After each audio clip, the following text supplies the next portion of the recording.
Hi friends, ಎಲ್ಲರೂ ಹೇಗಿದ್ದೀರಾ? ಅನು ಕಿಚನ್ಸ್ಗೆ ಸ್ವಾಗತ. ಇವತ್ತು ನಾನು ರಾಗಿ ರೊಟ್ಟಿ ಒಳಕಲ್ಲಲ್ಲಿ ರುಬ್ಬಿ ಮಾಡುವ ಉಚ್ಚೆಳ್ ಚಟ್ನಿಯನ್ನು ನಿಮ್ಗೆ ತೋರಿಸ್ಕೊಡ್ತೀನಿ. ಈರುಳ್ಳಿ ಮೆಣಸಿನ್ಕಾಯಿ ಜೊತೆಗೆ ರೊಟ್ಟಿ ತಿಂತಾ ಇದ್ರೆ ಅದ್ರ ಮಜಾನೇ ಬೇರೆ. ಮೊದಲಿಗೆ ಬಾಣಲೆ ಇಟ್ಕೊಂಡು ಅರ್ಧ ಬೌಲ್ನಷ್ಟು ಉಚ್ಚೆಳ್ಳನ್ನ ಹಾಕೊಬೇಕು. ಹಾಕೊಂಡು ಚೆನ್ನಾಗಿ ಉರಿಬೇಕು. ಯಾಕಂದ್ರೆ ಅದು ಉಚ್ಚೆಳ್ಳು ಹಸಿ ವಾಸನೆ ಹೋಗೋ ಗಂಟ ನಾವು ಉರಿತಾನೆ ಇರಬೇಕು. ಉಚ್ಚೆಳ್ಳು ಒಂಥರ ಘಮ ಬರುತ್ತೆ. ಘಮ ಬರೋ ಗಂಟ ಅದನ್ನ ಉರಿತಾನೆ ಇರಬೇಕು. ಆಮೇಲೆ ಫಸ್ಟ್ ನಾವು ಹಾಕೊಂಡಾಗ ಉಚ್ಚೆಳ್ಳು ಕಪ್ಪಗಿರುತ್ತೆ. ಅದು ಹುರಿದ ಆದ್ಮೇಲೆ ಅದು ಮೇಲ್ಗಡೆ ಎಲ್ಲ ಬೆಳ್ಳಗೆ ಕಾಣಿಸುತ್ತೆ, ಮತ್ತೆ ಚಟಪಟ ಅಂತ ಸೌಂಡ್ ಬರುತ್ತೆ. ಆವಾಗ ನಮ್ಗೆ ಉಚ್ಚೆಳ್ಳು ಆಗಿದೆ ಅಂತ ನಮಗ್ ಗೊತ್ತಾಗುತ್ತೆ. ಇವಾಗ ಉಚ್ಚೆಳ್ಳು ಹುರಿದಾಗಿದೆ. ಇದನ್ನ ಎತ್ಕೊಳ್ತಾ ಇದ್ದೀನಿ. ಇದೇ ಬಾಣ್ಲಿಗೆ 4 ಒಣಗಿದ ಮೆಣಸಿನ್ಕಾಯಿ, ಒಂದು 10-12 ಕರಿಬೇವಿನ ಸೊಪ್ಪಿನ ಎಲೆ ಹಾಕೊಂಡು ಚೆನ್ನಾಗಿ ಹುರ್ಕೊಬೇಕು. ಒಣ ಮೆಣಸಿನ್ಕಾಯಿ, ಕರಿಬೇವಿನ ಸೊಪ್ಪು, ಉಚ್ಚೆಳ್ಳು ಇವನ್ನಿಷ್ಟನ್ನು ಒಳಗುಣಿಗೆ ಹಾಕೊಂಡು ರುಬ್ಕೊಬೇಕಾಗುತ್ತೆ. ಅದಕ್ಕೋಸ್ಕರ ಇದನ್ನ ಚೆನ್ನಾಗಿ ಹುರ್ಕೊಳ್ತೀವಿ. ಒಳಗುಣಿಗೆ ಹುರಿದಿರೋ ಉಚ್ಚೆಳ್ಳು, ಒಣಮೆಣಸಿನ್ಕಾಯಿ, ಕರಿಬೇವಿನ ಸೊಪ್ಪು, ಬೆಳ್ಳುಳ್ಳಿ, ಕೊತ್ತಂಬರಿ ಸೊಪ್ಪು, ರುಚಿಗೆ ತಕ್ಕಷ್ಟು ಉಪ್ಪು, ಒಂದು ಗೋಲಿ ಗಾತ್ರದಷ್ಟು ಹುಣಸೆಹಣ್ಣು ಹಾಕೊಂಡು ಸ್ವಲ್ಪ ನೀರು ಮಿಕ್ಸ್ ಮಾಡಿಕೊಂಡು ರುಬ್ಬೇಕು.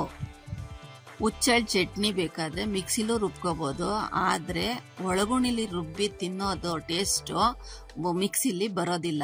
ಯಾಕಂದ್ರೆ ಇವಾಗಿನ ಕಾಲದಲ್ಲಿ ಎಲ್ಲರೂ ಆ ಕೆಲಸ ಈ ಕೆಲಸ, ಅದು ಬಿಸಿ ಇದು ಬಿಸಿ ಅಂತ ಇರ್ತಾರೆ. ಯಾರು ಒಳಗುಣಿಲಿ ರುಬ್ಬಕ್ಕೆ ಇಷ್ಟಪಡಲ್ಲ. ಮಿಕ್ಸಿಲೇ ರುಬ್ಕೋಬೇಕು ಅಂತ ಹೇಳಿ ಬೇಗ ಬೇಗ ಮಿಕ್ಸಿಲೇ ರುಬ್ತಾರೆ. ಆದ್ರೆ ಒಳಗುಣಿಲಿ ರುಬ್ಬಿ ತಿನ್ನೋ ಅಷ್ಟು ಟೇಸ್ಟ್ ಮಿಕ್ಸಿಲಿ ಬರೋದಿಲ್ಲ. ಈ ಹದ ಬರೋ ಗಂಟ ಚಟ್ನಿನ ರುಬ್ಕೊಳ್ಳಿ. ನಮ್ ಚಟ್ನಿ ರೆಡಿ ಆಗಿದೆ. ಒಳಗುಡಿಯಿಂದ ಎತ್ಕೊಳ್ತಾ ಇದ್ದೀನಿ. ಇವಾಗ ರೊಟ್ಟಿ ಮಾಡೋದಕ್ಕೆ ಹಿಟ್ಟನ್ನ ರೆಡಿ ಮಾಡ್ಕೊಬೇಕು.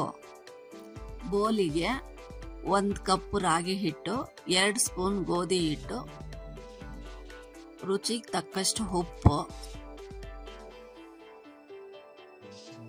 1 ಸ್ಪೂನು ಎಣ್ಣೆ, ಅದು ಅಡಿಗೆ ಎಣ್ಣೆ ಹಾಕೊಂಡು ಚೆನ್ನಾಗಿ ಮಿಕ್ಸ್ ಮಾಡಬೇಕು. ಇವಾಗ ನೀರ್ ಹಾಕೊಂತ ಹಸಿಟ್ಟನ್ನ ತೆಳ್ಳಗೆ ಕಲ್ಸ್ಕೊಂತ ಇರಬೇಕು. ಯಾಕೆ ತೆಳ್ಳಗೆ ಕಲ್ಸ್ಕೊಂತ ಇದೀವಿ ಅಂದ್ರೆ ರೊಟ್ಟಿ ಹೆಂಚ್ ಮೇಲೆ ನಾವು ಕೈಯಲ್ಲಿ ಬಳಿಯೋದ್ರಿಂದ ನಾವು ತೆಳ್ಳಗೆ ಕಲ್ಸ್ಕೊಂತ ಇದೀವಿ. ಗಟ್ಟಿಗೆ ಕಲ್ಸ್ಕೊಂಡ್ರೆ ಅದು ರೊಟ್ಟಿ ಹೆಂಚ್ ಮೇಲೆ ಬಳಿಯೋದಿಕ್ಕಾಗೋದಿಲ್ಲ. ಅದಕ್ಕೋಸ್ಕರ ತೆಳ್ಳಗೆ ಕಲ್ಸ್ಕೊಂಡಿದೀನಿ. ನೋಡ್ತಾ ಇದ್ದೀರಾ ಇವಾಗ ಹಿಟ್ಟನ್ನ ಯಾವ ತರ ಕಲಿಸ್ತಾ ಇದ್ದೀನಿ ಅಂತ ಹೇಳ್ಬಿಟ್ಟು. ಹಿಟ್ಟು ಒಂಚೂರು ಗಂಟು ಬರ್ದಿಲ್ದಂಗೆ ನೀರ್ ಹಾಕೊಂಡು ತೆಳ್ಳಗೆ ಕಲಿಸ್ತಾ ಇದ್ರೆ ಅದು ನೀಟಾಗಿ ಬರ್ತಾ ಇರುತ್ತೆ.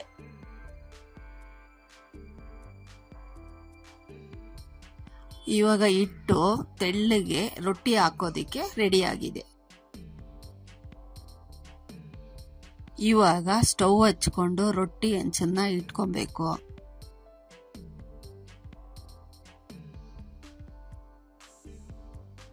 ರೊಟ್ಟಿ ಹೆಂಚು ಕಾಯ್ದಿದೆ ಅಂತ ನೋಡೋದಕ್ಕೆ ಸ್ವಲ್ಪ ರೊಟ್ಟಿ ಹೆಂಚ್ ಮೇಲೆ ನೀರ್ ಹಾಕೋದ್ರೆ ಕಾಯ್ದಿದೆ ಅನ್ನೋದು ಗೊತ್ತಾಗುತ್ತೆ. ಬೋಲಲ್ಲಿ ಕಲಸಿಟ್ಟಿರೋ ಹಸಿ ಹಿಟ್ಟನ್ನ ಎತ್ಕೊಂಡು ರೊಟ್ಟಿ ಹೆಂಚಿಗೆ ನಾವು ಬಳಿತಾ ಬರಬೇಕು. ಕೈ ನೀರ್ ಮಾಡಿಕೊಂಡು ರೊಟ್ಟಿ ಹೆಂಚಿನ ಮೇಲಿರೋ ಹಿಟ್ಟನ್ನು ಸುತ್ತಲೂ ಬಳಿತಾ ಬರಬೇಕು.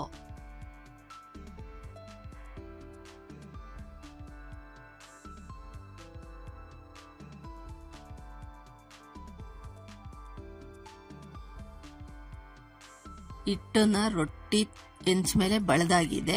ಇವಾಗ ಅದ್ರ ಮೇಲೆ ಸ್ವಲ್ಪ ನೀರ್ ಚುಂಗಿಸ್ಬಿಟ್ಟು ಕೈಯಲ್ಲಿ ಸರವಬೇಕು. ಸರ್ವಿದಾದ್ಮೇಲೆ ಪ್ಲೇಟ್ನ ದಬಾಕ್ಬೇಕು.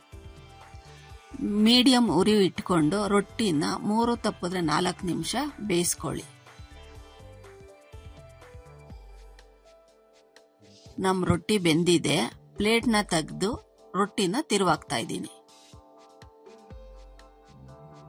ತಿರುವಾಕಿ 2 ನಿಮಿಷ ರೊಟ್ಟಿನ ಬೇಯಿಸ್ಕೊಳ್ಳಿ.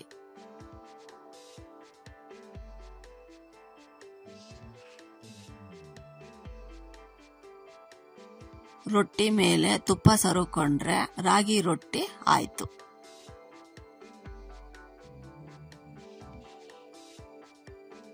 ಹಳ್ಳಿ ಸ್ಟೈಲಲ್ಲಿ ಮಾಡಿರೋ ರಾಗಿ ರೊಟ್ಟಿ ಉಚ್ಚಲ್ ಚಟ್ನಿ ತಿನ್ನಲು ರೆಡಿಯಾಗಿದೆ. ರಾಗಿ ರೊಟ್ಟಿ ಉಚ್ಚಲ್ ಚಟ್ನಿ ಹೇಗ್ ಮಾಡ್ಕೊಳ್ಳೋದು ಅಂತ ನೋಡಿದೀರಾ. ನೀವು ಟ್ರೈ ಮಾಡಿ ಹೇಗಿದೆ ಅಂತ ನಮಗ್ ತಿಳಿಸಿ. ಇದೇ ತರ ಸಿಂಪಲ್ ಅಡುಗೆಗಾಗಿ ಅನುಸ್ ಕಿಚನ್ ನ ಸಬ್ಸ್ಕ್ರೈಬ್ ಮಾಡಿ.